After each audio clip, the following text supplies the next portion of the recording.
3 rules I follow before buying a rental property. Hi, I'm Casey with Brick by Brick Wealth, and today we're going to talk about the 3 rules I follow before buying a rental property. If you're watching this video on YouTube, please like the video, comment, and subscribe to my channel. If you're watching this video on Instagram, please like, comment, and share to your feed so other people can get this valuable information as well. Okay, let's get started. The first rule I follow is that I must be confident in my market area. I have to know the comparable properties. I need to know what my potential property will go. So you need to feel confident in your comps.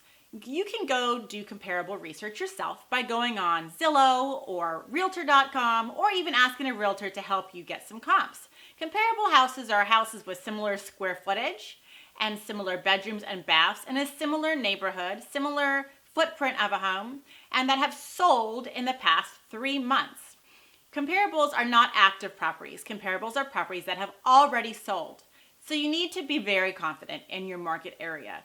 Knowing from the back of your hand, you need to be able to tell how much properties go for in your area just by driving around the neighborhood.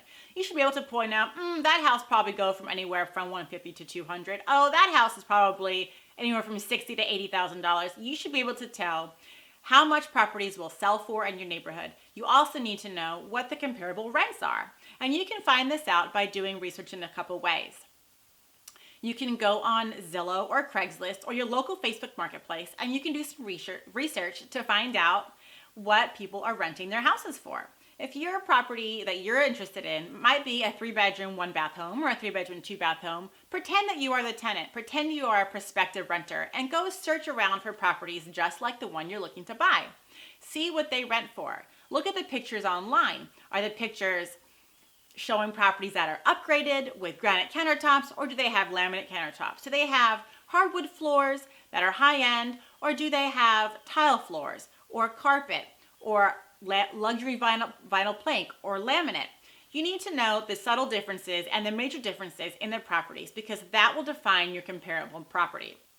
There might be one property that looks pretty nice inside and they're asking you $100,000 for it. It's got laminate countertops, nice tile floors. It's painted all one color. It looks great. And they might be asking $100,000 for it. But on the other hand, there might be a property that's $160,000 and it has granite countertops, hardwood floors, brand new windows. So you have to think, the property that you're interested in buying, which category does that fit into? Because if you're going to be needing to do some research and some updates on that property, you need to know what it's going to sell for and what it's going to be worth in the end. So before I buy a rental property, I know my market. I know what I'm going to be able to make on that property because I'm going to know what it's worth now and what it will be worth after I'm done repairing it. Another way you can be super confident in your real estate market area, in your little niche that you're going to be investing in, is by knowing the school areas. Public schools are a big part of residential real estate, and property value does come depending on what school area you're in. So if you look at the Great Schools rating, which you'll find at the bottom of any listing on Realtor.com or Zillow or Trulia or Redfin or whatever your favorite app to use is, you find the property you're interested in, you scroll down, and it says Great Schools rating. It will tell you what schools are local to that school. It's not 100%, but it's usually pretty accurate into what zone the school is in. And each school, elementary, middle, and high school, will have a rating next to it. It'll be a number 1 through 10. 10 being the best school ever and 1 being really bad school. You'd probably like to avoid properties with houses that are in the Great Schools rating of 1 to 3. Why? Because those are usually more D-class neighborhoods, and those are higher risk to invest in.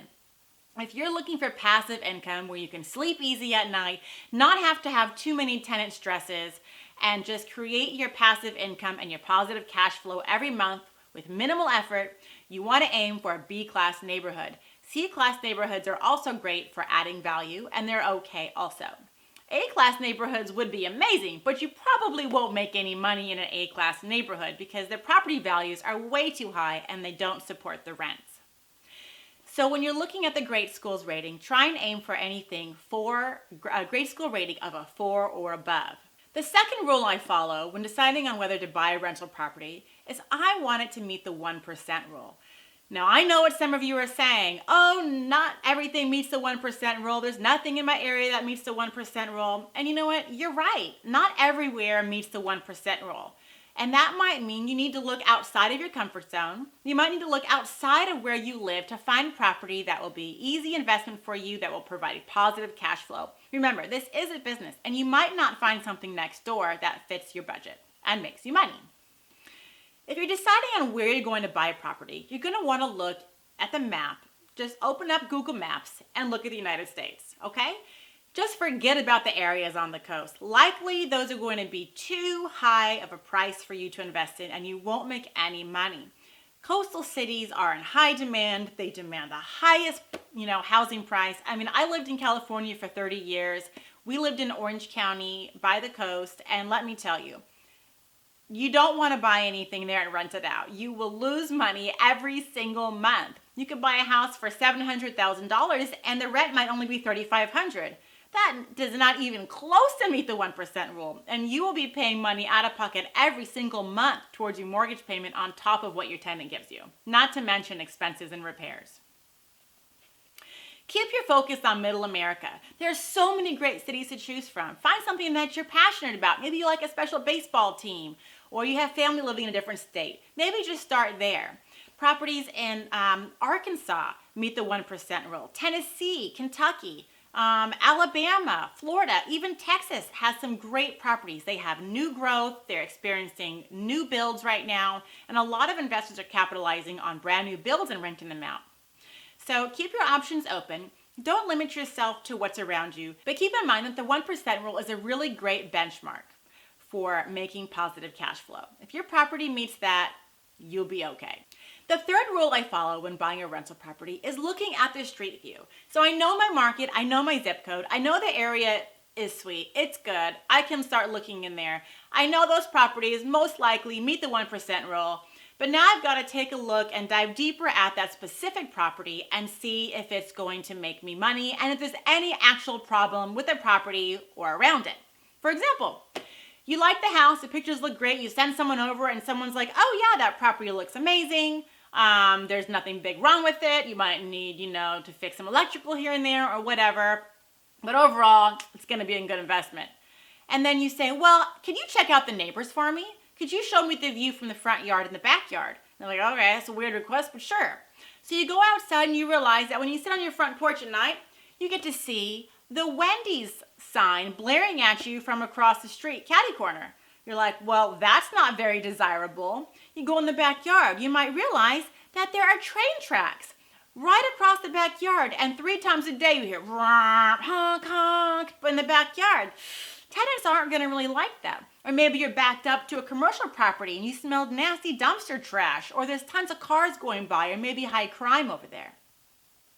Or maybe there's a crack house down the street selling drugs, or outside your front door right across the street has been an abandoned house for 10 years. And you get to look at that every single day.